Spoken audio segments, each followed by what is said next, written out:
Hello दोस्तों, कैसे हैं आप लोग। तो आज हम मैथ की क्लास को कंटिन्यू करते हुए और आपको बाकी की क्लासेस कैसे लग रही हैं कमेंट सेक्शन में ज़रूर बताएं, जिससे कि मैं मोटिवेट भी हो सकूं। और आपको पीडीएफ प्राप्त करने के लिए टेलीग्राम चैनल भी ज्वाइन कर सकते हैं, जिसका लिंक मैंने डिस्क्रिप्शन में दे दिया है। ठीक है, तो पहला क्वेश्चन कहता है हमारा कि गणित सीखने के संबंध में निम्नलिखित में से कौन सा कथन सत्य है।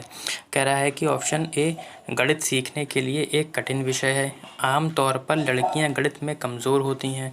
हर कोई गणित सीख सकता है और गणित केवल कठोर अभ्यास से सीखा जा सकता है। ठीक है, तो ऑप्शन नंबर ए से शुरू करते हैं। कहता है गणित सीखने के लिए एक कठिन विषय, ऐसा नहीं है, कठिन विषय नहीं है। आमतौर पर लड़कियां गणित नहीं सीख सकती हैं, ये तो जेंडर के खिलाफ हो गया, है ना। कह रहा है गणित केवल शब्द आ गया, मैंने बताया था सीटेट में अगर ऑप्शन में केवल आता है, सिर्फ आता है, व्याख्या आता है, रटंत आता है, कंटस्ट आता है, वो ऑप्शन आपका क्या होगा, गलत होगा, यानी कि आप उसे काट दीजिए। यानी कि हर कोई गणित सीख सकता है। ठीक है, यानी कि ऑप्शन नंबर क्या हो जाएगा, सी हो जाएगा। ठीक है, आगे बढ़ते हैं क्वेश्चन नंबर 2 की ओर।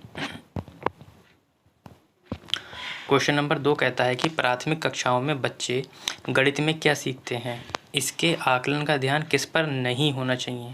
ठीक है, ऑफलाइन पेपर है, पेन से सर्किल कर लें आप लोग, वरना भूल जाएंगे आप लोग। ठीक है, कह रहा है गणितीय अवधारणाओं को समझना, गणितीय भाषा का विकास, गणित की समस्याओं का जवाब देने में सटीकता और तर्क कौशल का विकास। तो कह रहा है कि गणित में क्या सीखते हैं, इसका आकलन पर कौन सा ध्यान नहीं देना चाहिए। देखो, गणितीय अवधारणाओं को समझना, इस पर ध्यान देना चाहिए, बिल्कुल ये ठीक है। गणितीय भाषा का विकास बिल्कुल ठीक है, तर्क कौशल का विकास बिल्कुल ठीक है, लेकिन गणित की समस्याओं का जवाब देने में सटीकता, ये ठीक नहीं है, यानी कि ऑप्शन नंबर क्या हो जाएगा आपका, सी हो जाएगा। ठीक है, आगे बढ़ते हैं।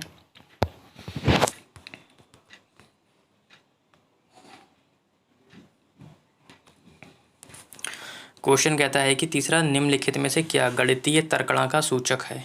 कह रहा है गणितीय संकल्पनाओं की परिभाषा देने की क्षमता, परिभाषा आ गया। गणितीय प्रक्रिया की तर्कसंगतता देने की क्षमता, परिकलन में निपुणता, विभिन्न परिस्थितियों में सही सूत्र को स्मरण करने की क्षमता। देखो, ऑप्शन नंबर डी से शुरू करते हैं। कह रहा है विभिन्न परिस्थितियों में सही सूत्र को याद करना, मैंने बताया था स्मरण आ जाए, सूत्र को याद करना आ जाए, ये ऑप्शन क्या होगा, गलत होगा। परिकलन मैंने बताया था प्राइमरी स्तर पर आ जाए, परिकलन आ जाए या कलन विधि आ जाए, तो ये क्या होगा, गलत होगा। ठीक है, अगर कलन विधि भी आ जाए, प्राथमिक का पेपर देने जा रहे हैं तो आप लोग उसे काट दें। ठीक है, कह रहा है कि गणितीय संकल्पनाओं की परिभाषा देने की क्षमता, मैंने बताया था कि परिभाषा आ जाए शब्द काट देना आप लोग। ठीक है, यानी कि देखो उत्तर पे अपने आप से आप लोग पहुंच गए, यानी कि गणितीय प्रक्रिया की तर्क संगतता देने की क्षमता। आप लोगों को जब तक ऑप्शन काटना नहीं आएंगे आप लोग आंसर तक पहुंच ही नहीं पाएंगे, तो आंसर को काटना सीखें आप लोग। ठीक है, सही आंसर आपको खुद मिल जाएगा, यानी कि ऑप्शन नंबर आपका बी हो जाएगा। ठीक है, आगे बढ़ते हैं क्वेश्चन नंबर 4 की ओर। क्वेश्चन नंबर 4 कहता है कि छोटी कक्षाओं में गणित विषय में रुचि उत्पन्न करने के लिए पढ़ाने का तरीका होना चाहिए। कह रहा है मनोरंजक एवं खेल संबंधी होना चाहिए, रटने का होना चाहिए, आगमन का होना चाहिए, निगमन का होना चाहिए। तो आप लोगों को बताना है कि छोटी कक्षाओं में गणित विषय में रुचि उत्पन्न करने के लिए पढ़ाने का तरीका कौन सा हो सकता है, ये बताना है आपका। ठीक, देखो निगमन का मतलब होता है पहले बच्चों को नियम बताओ, नी से निगमन से, नी से नियम, फिर उदाहरण बताओ, तब बच्चा जल्दी से सीखेगा। आगमन का मतलब होता है पहले उदाहरण बताओ, फिर नियम बताओ। रटना मैंने बता दिया था गलत, अब ये तो होगा नहीं नियम वाला, अब या तो ये होगा या तो ये होगा। ठीक, तो ऑप्शन नंबर सी भी ठीक है, लेकिन उससे ज़्यादा ये वाला इम्पोर्टेंट कॉन्सेप्ट अच्छा लग रहा है। कहने का मतलब ये है कि मनोरंजक एवं खेल संबंधी, बच्चे खेल खेल में क्या होते हैं, रुचि उत्पन्न करते हैं खेल के माध्यम से, और खेल के माध्यम से जब रुचि उत्पन्न करते हैं, देखो उदाहरण देने से बच्चे के अंदर रुचि नहीं आएगी, जब वो खेल में सीखेंगे तो ज़्यादा रुचि आएगी। तो पढ़ाने का सबसे अच्छा तरीका क्या है, गतिविधि, यानी कि खेल संबंधी मनोरंजक, यानी कि ऑप्शन नंबर आपका ए हो जाएगा। ठीक है, आगे बढ़ते हैं क्वेश्चन नंबर 5 की ओर। और क्वेश्चन नंबर हमारा 5 कहता है कि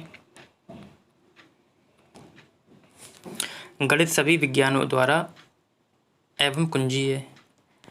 ठीक है, तो कह रहा है ये कथन किसका है, तो आता नहीं है फिलहाल, अब है प्रैक्टिस में तो आप ले लीजिए। कह रहा है कि गणित सभी विज्ञानों को द्वारा एक कुंजी है। कह रहा है किसने कहा, रोजर बेकन ने कहा, हैमिल्टन ने कहा, प्लेटो ने कहा, वैकल्पिक, ये यहाँ पे नहीं होगा, तो क्या आएगा, रोजर बेकन ने कहा। ठीक है,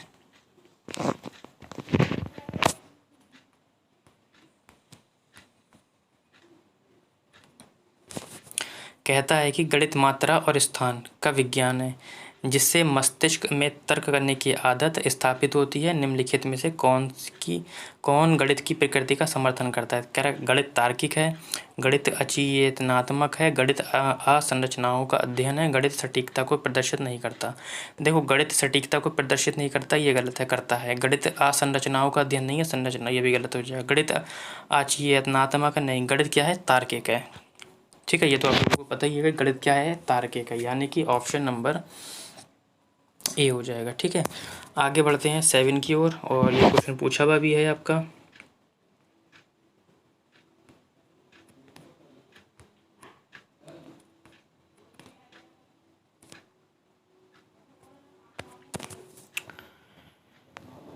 कहता है कि रोमन अंकों का उपयोग आमतौर पर हिंदू अरबी अंकों में जैसी संख्याओं के लिखने में क्यों नहीं किया जाता? ये बताना है हमको। रोमन अंकों का उपयोग आमतौर पर हिंदू अरबी अंकों जैसी संख्याओं के लेखन में क्यों नहीं किया जाता, ये बताना है। कह रहा है इसलिए नहीं किया जाता कि बच्चे अंग्रेजी वर्णमाला और रोमन अंकों में भ्रमित हो जाते हैं। कहते हैं रोमन अंक स्थानीय मान का नियोजन नहीं करते, इसलिए इन अंकों का उपयोग गणना करना मुश्किल होता है। कह रहा है रोमन अंकों को याद करना मुश्किल होता है। रोमन अंकों का उपयोग करके संख्याओं को बनाना एक जटिल कार्य है। तो हमें क्या बताना क्या है? जैसी संख्या रोमन अंकों का उपयोग आमतौर पर हिंदू अरबी अंकों जैसी संख्याओं के लिखने में क्यों नहीं किया जाता है? तो लिखने में इसलिए नहीं किया जाता है बेटा क्योंकि रोमन अंक का जो स्थानीय मान होता है का नियोजन करने नहीं करते हैं, और इसलिए क्या होता है, इन अंकों का उपयोग करना गणना करने में मुश्किल हो जाता है। ठीक है, ऑप्शन नंबर बी।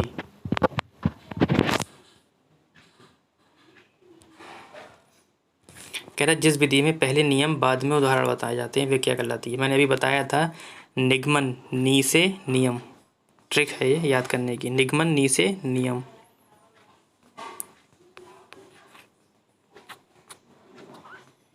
और जस्ट इसका अपोजिट क्या हो जाएगा? उदाहरण विधि, है ना, आगमन विधि, उदाहरण से नियम।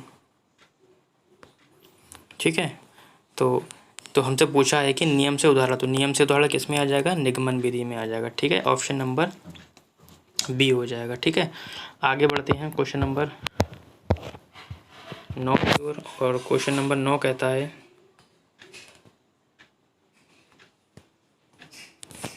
कहता है कि निम्नलिखित में से कौन सा सिद्धांत प्रयोजना विधि का नहीं है? कह रहे क्रियाशीलता नहीं है, वास्तविकता नहीं है, मूल्यांकन नहीं है, उपयोगिता नहीं है। तो प्रयोजना विधि का कौन सा नहीं है, तो ये बताना। देखो, क्रियाशीलता भी है, वास्तविकता भी है, उपयोगिता, लेकिन मूल्यांकन नहीं है हमारा। ठीक है, यानी कि ऑप्शन नंबर क्या हो जाएगा हमारा? सी हो जाएगा। ठीक है, आगे बढ़ते हैं बेटा। आज के सेशन का लास्ट क्वेश्चन, और लास्ट क्वेश्चन हमारा कहता है कि कह रहा है कि दशमलव संख्याओं के योग की संकल्पना को पढ़ाने के लिए निम्नलिखित में से शिक्षण अधिगम का कौन सा साधन सर्वाधिक उपयुक्त होगा? यानी कि दशमलव संख्याओं का योग, दशमलव तो पढ़ाना है लेकिन उसका योग की संकल्पना को पढ़ाने के लिए निम्नलिखित में से कौन सा? कह रहा है कि मोती और माला, ग्राफ पेपर, गिनतारा या जियो बोर्ड। ठीक, गिनतारा गिनने के लिए काम में आता है, जियो बोर्ड 3D डायमेंशनल जो आकृति होती है उनको पढ़ने के लिए आता है, और मोती माला भी हमारा काय के लिए आता है? गिनने के लिए आता है, काउंटिंग के लिए आता है। काय का इस्तेमाल करेंगे? ग्राफ पेपर का इस्तेमाल करेंगे। ठीक है, यानी कि ऑप्शन नंबर क्या हो जाएगा? बी हो जाएगा। तो क्लास कैसी लगी कमेंट सेक्शन में ज़रूर बताएं, और PDF को प्राप्त करने के लिए आप हमारा टेलीग्राम चैनल भी ज्वाइन कर सकते हैं, जिसका लिंक मैंने डिस्क्रिप्शन में दे दिया है।